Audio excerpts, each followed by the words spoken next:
Ya, halo semua. Assalamualaikum warahmatullahi wabarakatuh. Selamat pagi, siang, sore, atau malam.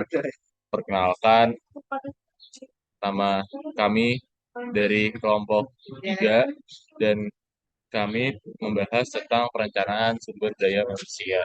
Sebelumnya, izinkan kami memperkenalkan diri kami masing-masing. Eh, Nama saya Dimas Okto Ramadhani. Di sebelah saya. Nama saya Indira Bunga. Jadi mungkin kita langsung lanjut ke topik bahasan kita.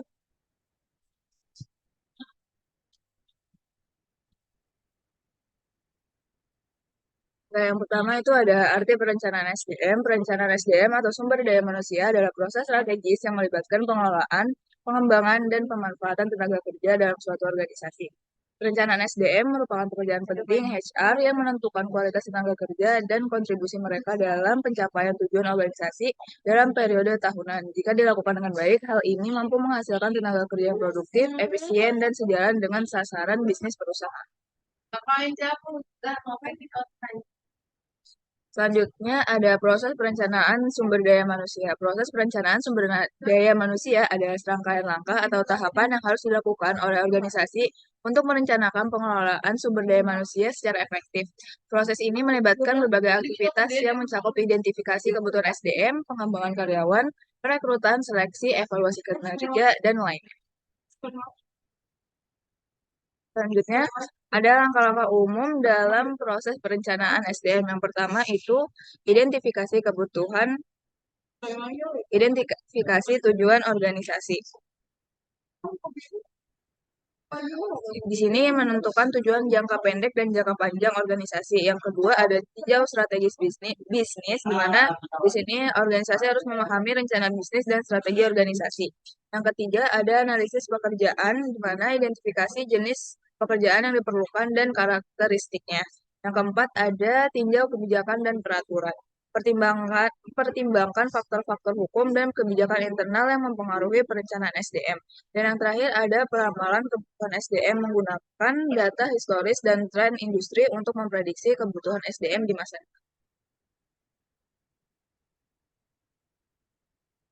Ya, analisis kebutuhan SDM adalah langkah awal dalam proses perencanaan SDM yang melibatkan identifikasi, pengumpulan, dan penilaian data untuk menentukan jumlah dan jenis sumber daya manusia yang diperlukan oleh sebuah organisasi. Tujuan utamanya untuk menganalisis kebutuhan SDM adalah untuk memastikan bahwa organisasi memiliki tenaga kerja yang cukup terampil dan berkualitas untuk mencapai tujuan bisnisnya. Analisis kebutuhan SDM adalah langkah kritis dalam memastikan bahwa organisasi memiliki tenaga kerja yang sesuai dengan kebutuhannya, dan ini membantu dalam merencanakan langkah-langkah selanjutnya dalam manajemen sumber daya manusia. Untuk selanjutnya di sumber daya manusia ini ada permintaan dan penawaran. Nah, di permintaan menurut temporary daily worker akan meningkat di saat perusahaan sudah memasuki high season, di mana permintaan produksi meningkat sehingga perusahaan butuh mempekerjakan lebih banyak tenaga kerja.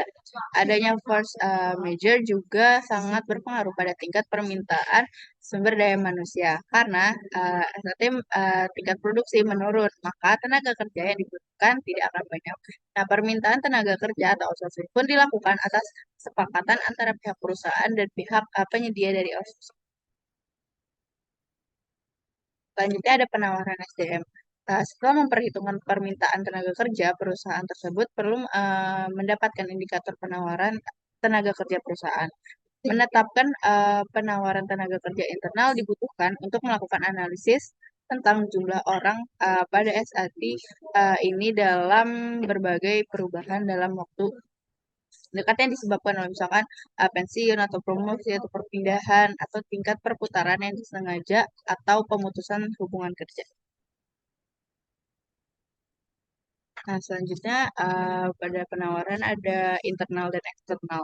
Kalau internal itu promosi jabatan bagi pihak internal, yaitu sehingga karyawan yang memenuhi syarat tersebut dapat mempersiapkan diri untuk melakukan serangkaian ujian, pelatihan, hingga masa percobaan sebelum menempatkan jabatan tersebut. Nah, selanjutnya ada penawaran eksternal, yaitu perusahaan akan melakukan penawaran eksternal untuk tenaga kerja operatif di beberapa departemen seperti production dan store. Nah, maka perusahaan akan lebih mengutamakan untuk merekrut karyawan dari masyarakat sekitar perusahaan untuk isi posisi itu.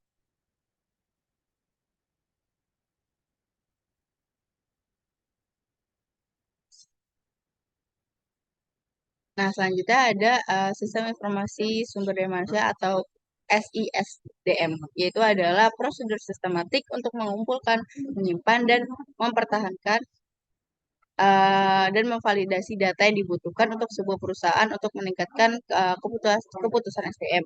Nah, dalam SISDM, manajemen SDM dapat mengelola data karyawan dengan lebih mudah dan lebih cepat.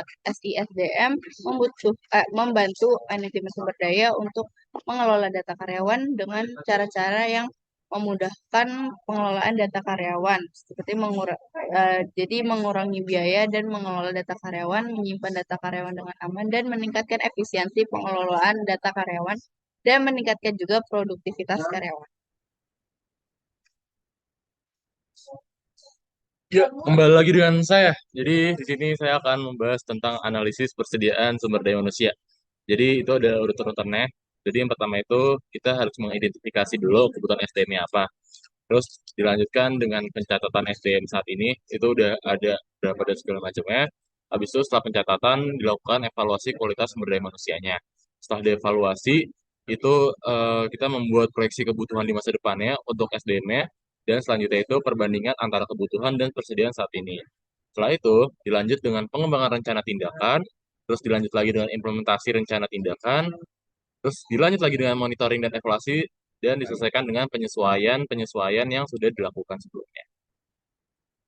Dan setelah itu ada forecasting dalam perencanaan sumber daya manusia.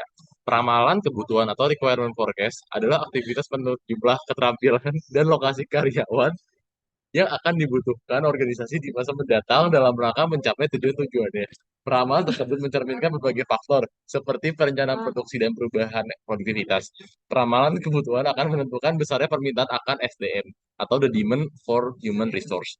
Jadi, dari isi dari forecasting itu ada ekstrapolasi, indikasi, analisis statik, dan ada teknik BLV. Jadi mungkin itu sekian presentasi dari kelompok kami. Kurang lebihnya mohon dimaafkan. Wabillahi taufiq walhidayah. Wassalamualaikum warahmatullahi wabarakatuh.